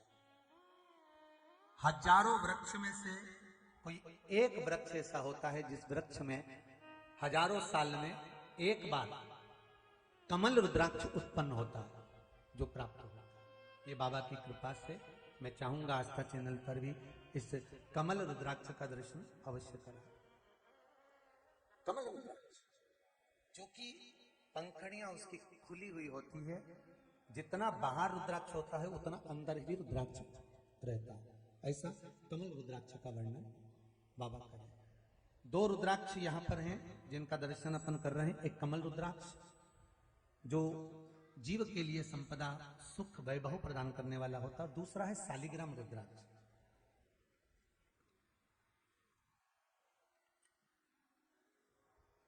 शालिग्राम रुद्राक्ष जो कि 7 मुखी, 11 मुखी, 16 मुखी और 18 मुखी तक होते हैं। शालिग्राम रुद्राक्ष जिनका दर्शन अपन कर रहे हैं। बाबा देव अधिदेव महादेव शिव शंकर का नेत्र अश्रु से जो रुद्राक्ष उत्पन्न होते हैं वो शिव तत्व को सुख प्रदान करने वाले, ओगरदानी का सुख प्रदान करने वाले। शंभो शरणे मांग घड़ी रे घड़ी, दुख काटो दया करी निदर्शन। बाबा देव अधिदेव महादेव की कृपा, शिव की आराधना, हम केवल मंदिर तक जाना सीख जाएं, शिव महापुराण तक जाना सीख जाएं, फिर गोता लगाना और मोती देना मेरे शंभू के हाथ में है। आज माता जगत जननी जगदम्बा मां पार्वती शंकर भगवान से कहती हैं, भोलेनाथ आराधना, साधना, मंत्र जाप, स्मरण करने में किस चीज की फल प्राप्ति होती है वो मुझे दर्शाने का प्रयास करें, कृपा करिए। बाबा ओगड़दानी त्रिकालदर्शी कैलाशी अविनाशी मेरे शिव, मेरे ओगड़ी, मेरे भोलेनाथ कह रहे हैं, मेरे शंभू कहते हैं, जगत जननी जब 5 कर्मेंद्री, 5 ज्ञानेंद्री और एक मन, इन 11 इंद्रियों के इस शरीर से जो मंत्र निकलता है, जो मंत्र जाप निकलता है, जो स्मरण निकलता है, वो जीवन का सुख देने वाला होता है। एक भगोना दूध, बहुत बड़ा भगोना दूध का, उसका दही बनाना है तो जामन कितना डालोगे? दही बनाने के लिए जो उसमें जामन डालेंगे, गला पकड़ रहा है बाबू, जामन बनाने के लिए जो दही बनाने के लिए जो जामन डालेंगे, वो जामन डालेंगे कितना? थोड़ा सा।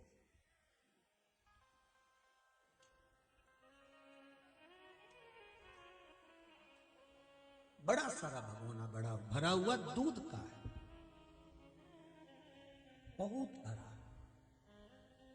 और उसमें थोड़ा सा जामन डाला, और जामन डाला तो वो दही बन गया। तुम्हारे जीवन में तुम सब कुछ करो, मनुष्य की देह मिली है, उन्नति की ओर बढ़ना भी है, कार्य भी करना है, तरक्की भी करना है, नाम रोशन भी करना है, सारे कार्य भी आपको करना है। पर शिव महापुराण की कथा कर रही है, जैसे बड़े सारे भगोने में थोड़ा सा जामन डाल दो तो दही बन जाता है, उसी तरह संपूर्ण मानव के जीवन में थोड़ी सी 7 दिन की शिव महापुराण की कथा या शिव तत्व डाल दो तो जीवन संवर जाता है। थोड़ी सी शिव कथा, ज्यादा नहीं है, थोड़ी सी। हमें ज्यादा भटकना भी नहीं है, हम तो थोड़ा सा, आधी में पुण्य बहुत उतना। अगर थोड़ा सा भजन हम कर लेते हैं, थोड़ा सा हम स्मरण कर लेते हैं, थोड़ा सा हम कीर्तन कर लेते हैं, थोड़ा सा हम नाम जाप कर लेते हैं, थोड़ा सा मंत्र जाप कर लेते हैं, 24 घंटे आप माला पकड़ कर बैठो या 24 घंटे माला लेकर बैठो या 24 घंटे आप भगवान की भक्ति में डूबो, ये बसता नहीं किसी के लिए। थोड़ा सा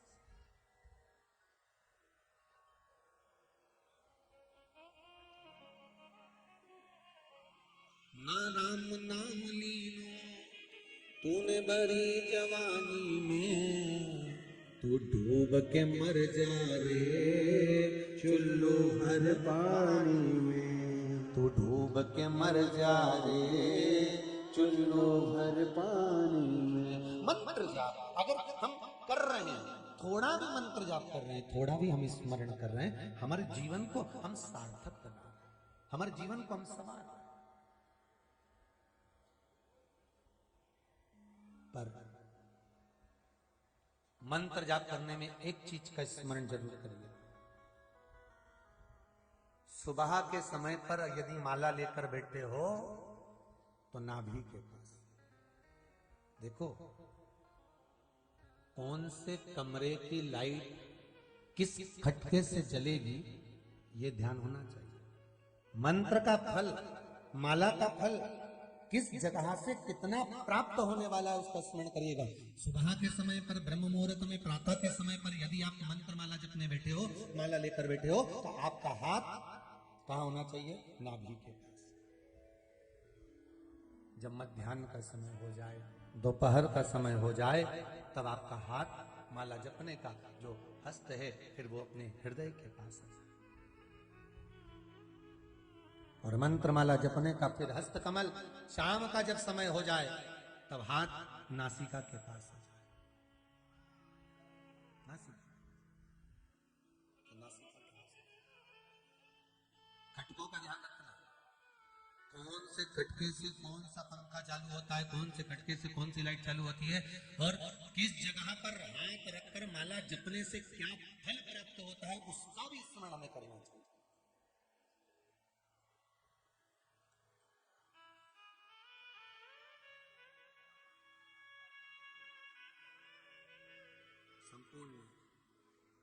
संपूर्ण उदर पोषण के लिए, केवल आप अकेले के उदर पोषण के लिए नहीं, संपूर्ण उदर पोषण के लिए जब ब्रह्म मुहूर्त में, प्रातः में, सुबह के समय जब मंत्र का जाप होता है, संपूर्ण ब्रह्मांड के उदर पोषण के लिए किया जाता है। हृदय के पास में मध्याह्न में जब मंत्र जाप होता है तो ये भाव रखकर करा जाता है कि सबके हृदय में आपका निवास हो जाए। जिस मंत्र को मैं जप रही हूँ, जिस मंत्र का मैं स्मरण कर रहा हूँ, जिस मंत्र को मैं जप रही हूँ, उसका भाव प्रत्येक जीव के हृदय में पहुंच जाए, प्रत्येक जीव के हृदय।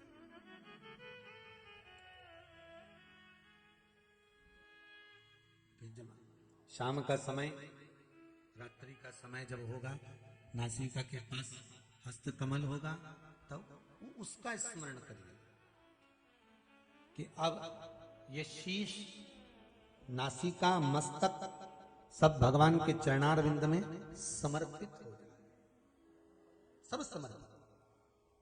मंत्र माला, शिव महापुराण की कथा कहती है कि मनुष्य की सार्थकता, मनुष्य के जीवन का आनंद उसकी जाप, उसके अनुष्ठान, उसके स्मरण से उसको फल की प्राप्ति है।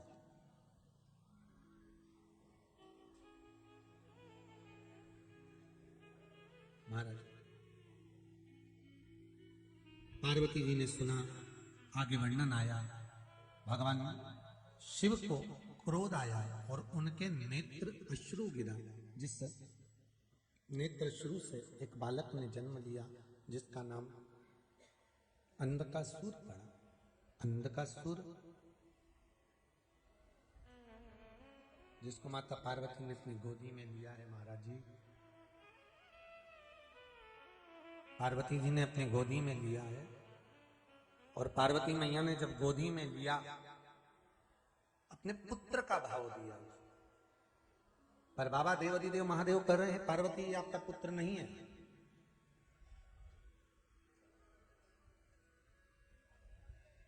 ये आपका पुत्र नहीं है। क्यों? पार्वती, ये मेरे नेत्र बंद करने के बाद प्रगटा, और यदि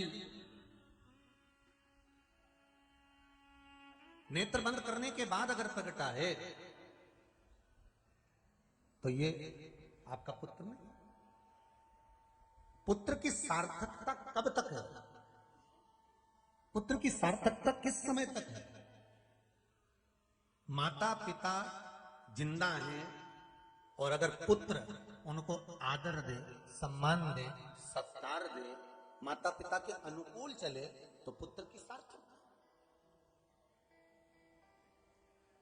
और मालूम पड़े मरने के बाद में महाराज माता पिता जब चले गए, माता पिता जब वैकुंठवास हो गया, उसके बाद में फिर बाद में जो है पुत्र सैया दान कर रहा है, कहीं ब्राह्मण भोज करा रहा है, कहीं भूखे को भोजन करा रहा है, और सोच रहा है कि मैं अपने माता पिता के निमित्त कर रहा हूँ। तो माता पिता के मन में तो ये आ जाता है कि बताओ, मेरे को लग रहा है ये उड़ गए हैं, ऐसा लग रहा है। तो जब वो आवाज आई थी ना उसके, तो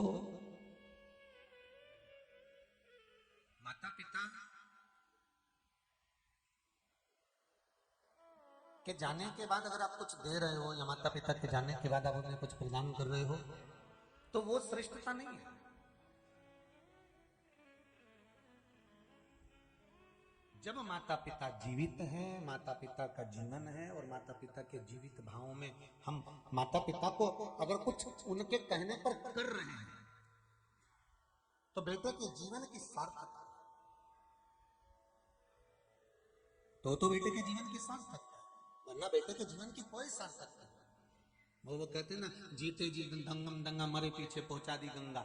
जिंदा थे तब तो पूछा नहीं, और मरने के बाद में उनको लोटा में भर के ले गए। और ट्रेन में नाटक भी इतने सारे कर गए, रेल के अंदर सीट पे धर दिया,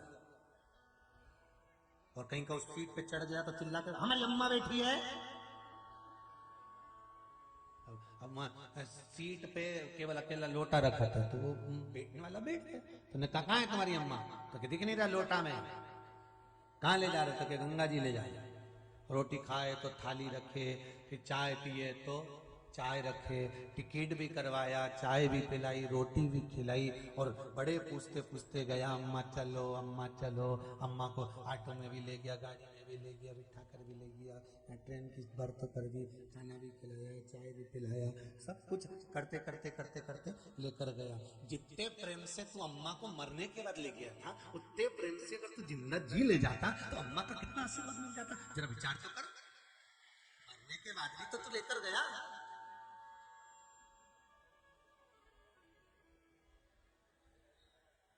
मरने के बाद भी तो लेकर गए हो, पर जीते जी अगर लेकर चले जाते, जीते जी अगर लेकर पहुंच जाते, तो सार्थकता होती कि नहीं होती जीवन में?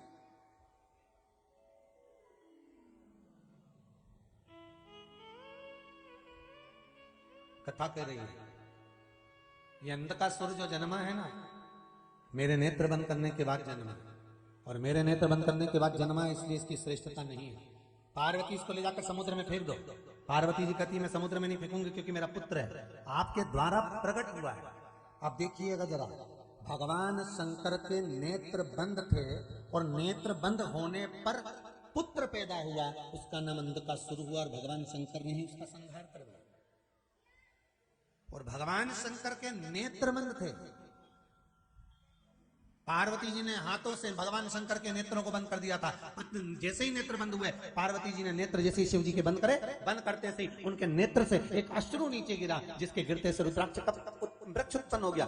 दोनों में अंतर देखिए, एक नेत्र बंद थे जिससे पुत्र पैदा हुआ, जिसका नाम अंधकासुर था, एक नेत्र बंद हुए जिससे वृक्ष उत्पन्न हुआ, जिसका नाम रुद्राक्ष था। ध्यान दीजिएगा, अंधकासुर भगवान शंकर स्वयं संहार कर रहे हैं, और रुद्राक्ष जिसको शंकर भगवान स्वयं शिव महापुराण के अंदर लिख रहे हैं, कह रहे हैं, तुमरुका जी की साक्षी में मेरे शंकर ओगरदानी काशी विश्वनाथ कहते हैं, सुनो तुमरुका जी, ये वो वृक्ष है जिस वृक्ष का फल अगर जीव अपने हृदय पर धारण कर लेता है या अपने पास रख लेता है, तो वो किसी फल से वंचित नहीं रहता, सारे फलों से प्राप्त हो जाते हैं। शिव कह रहे हैं, काशी खंड में स्कंद पुराण में सुंदर भाव वर्णन किया, स्वयं तुमरुका जी को समझा, स्वयं तुमरुका जी।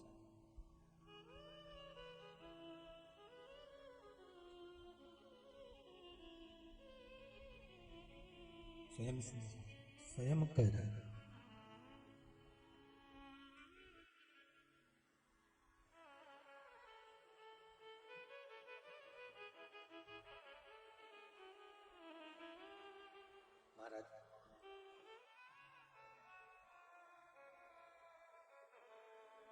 समझाना बड़ा मुश्किल,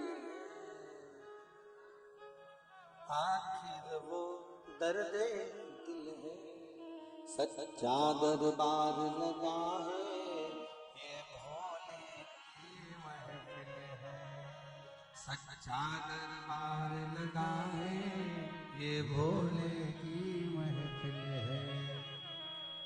नैनू को डमरू वाले का, नैनू को डमरू वाले का दीदार चाहिए, वो काशी रहने वाला भोलानाथ चाहिए। बस उतना शिव तत्व को चाहने वाले जो होते हैं, भगवान शंकर को जिसे चाहने वाले होते हैं, तो शंकर को पाने का प्रयास करते हैं, शिव को पास लाने का प्रयास करते हैं।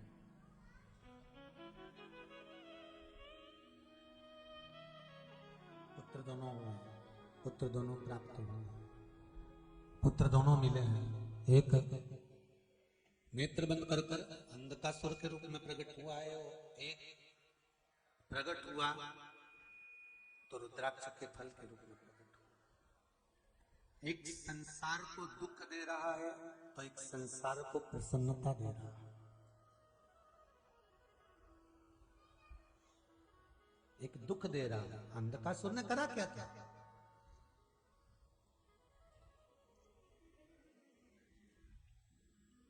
कोई पुत्र अपने माता पिता को अगर कष्ट दे रहे हैं तो समझ लेना कि पूर्व का कर्जा चुका रहे हैं।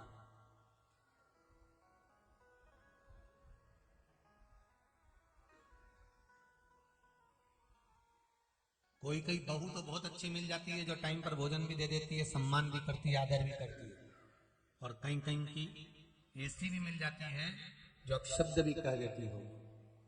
तो मिली है तो ये मत कहना कि कहीं कुछ गलती उसकी नहीं है, गलती हमारे कर्म की है। हमने पूर्व में गाय हमारे दरवाजे पर आई थी, गौ माता हमारे दरवाजे पर आई थी, हमने उसको डंडा मारकर भगाया था, हमने उसको बासी रोटी खिलाई थी, हमने उसको ठंडा भोजन दिया था, हमने घर का बचा कुचा सारा कचरा उठाकर उसको दे दिया था। तो वही गौ माता आज हमारे घर में आई है हिसाब चुकता करने के लिए। तुम बाहर डाल के आ जाती थी, बहू भी तुम्हारे कमरे में चाय रख के आ जाती, पियो तो पियो, नहीं तो ये धरो, वो तो वो चाहिए, उसको क्या, तुम भी डाल कर जाते थे। तुम गौ माता को डंडा दिखाती थी, वो तुम्हें आग दिखा रही है। कभी मौका मिले तो एक बार भविष्य पुराण जरूर पढ़ना। गीता प्रेस गोरखपुर के वाले, कौन सी पुराण? भविष्य पुराण। उस भविष्य पुराण के अंतर्गत लिखा हुआ है कि हमारे कर्म के अनुसार हमारे रिश्तेदार मिलते हैं। जितने हमारे रिश्तेदार मिलेंगे, नातेदार मिलेंगे, कुटुंबी मिलेंगे, परिवार मिलेगा, बेटी बेटा बच्चे जितने मिलेंगे सब हमारे पूर्व के कर्म के अनुसार मिलेंगे।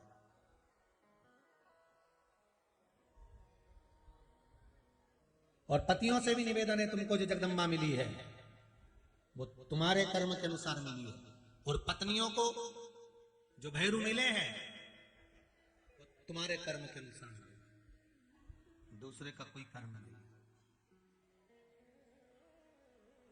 अब कई लोग विचार करते हैं गुरुजी जब जीवन में इतना दुख है, इतनी तकलीफ है, इतना कष्ट है, कई लोग रोते हैं, इतना दुख है, हमारा पति हमको अपशब्द कह देता है, ताने दे देता है, ये दे देता है, वो दे देता है। जरा विचार करो, विचार करना, कितने बायोडाटा आए थे तुम्हारे देखने के लिए, कितने लड़के आए थे तुमको देखने के लिए, और कितनी लड़कियां आई थी, कितनी लड़कियों को तुमने देखा और कितने लड़कों को तुमने देखा। उसके बाद भी पूरी दुनिया में सारे छोरा छोड़ के यही मिला, सिंदूर चढ़ा। जरा विचार तो करो। और सारी दुनिया में कितनी लड़कियां देखी तुम्हारी मम्मी ने, कितनी, एक से बढ़कर एक फोटो है, एक से बढ़कर एक रिश्तेदारों ने बताया, साथ देखा, यहाँ तक किताब चल गई, कौन सा बोलते वैवाहिक पत्रिका, वो में देख रही, ये अच्छी, वो बुरी, छाट भी रहो तुम, हर माह 2 रुपया ढूंढ भी तुम रहो, छाट सारी दुनिया की इतनी लड़कियों के फोटो आए, इतने बायोडाटा आए, इतने संबंध आए, पर इसी के साथ तुम्हारी किस्मत लिखी थी। विचार करिए तो जरा सोचो, ये हुआ कैसे, क्या कारण था?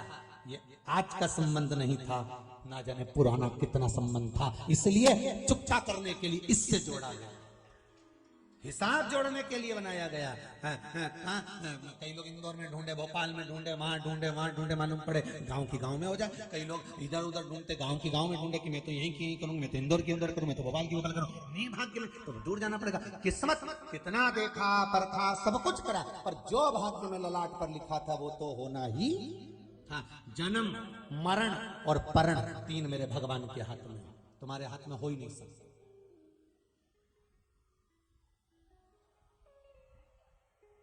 अब जब किस्मत में ये लिखा है तो फिर तुम सोचो कि मैं तो इससे तंग आ गई, मैं बहुत परेशान हो गई, अब मैं इसके साथ जिंदगी बनी रह सकती, मेरे को तलाक चाहिए, तो ले ले।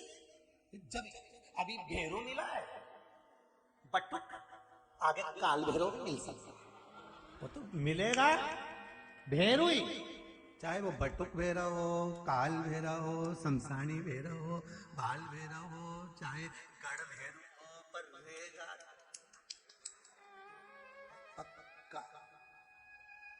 हो सकता।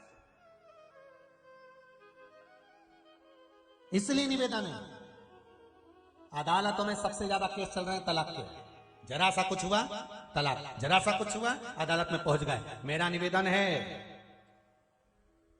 संबंध बिगाड़ने से पहले 50 बार शिव महापुराण की कथा को सुनो, 50 बार विचार करना, शिव महापुराण की कथा को सुनना कि संसार में जो जन्मा है वो पूरा श्रेष्ठ कोई नहीं जन्म ले सका। परमात्मा भी आए तो उनमें भी लोगों ने खोट निकाल दी है। तो हम तो संसार के लोग हैं, हम कहां पूर्ण हो सकते हैं? कहां पूर्ण? राम जी महाराज का नाम पूर्ण पुरुषोत्तम कब पड़ा था? पुरुषोत्तम राम, पूर्ण पुरुषोत्तम राम नाम मेरे राम जी का कब पड़ा था? जब माता सीता के धनुष यज्ञ में पहुंचे थे और जानकी मैया को जब देखा था, जानकी जी ने जब राघव जी को देखा था, तब राम पूर्ण पुरुषोत्तम कहला गए थे, तब पूर्ण पुरुषोत्तम हुए थे। कमी सब थोड़े दोष अगर पति में है तो थोड़े दोष हम में भी होंगे, पत्नी में भी होंगे, बस थोड़ा सा बैलेंसिंग मिलाना पड़ेगा। अदालत मत जाओ, ज्यादा अदालत जाने की जरूरत नहीं है, ज्यादा अदालत पहुंचने की जरूरत नहीं है। हमें स्वयं को संवारने की जरूरत है। हम सुधरेंगे, युग सुधरेगा, हम बदलेंगे, युग बदलेगा।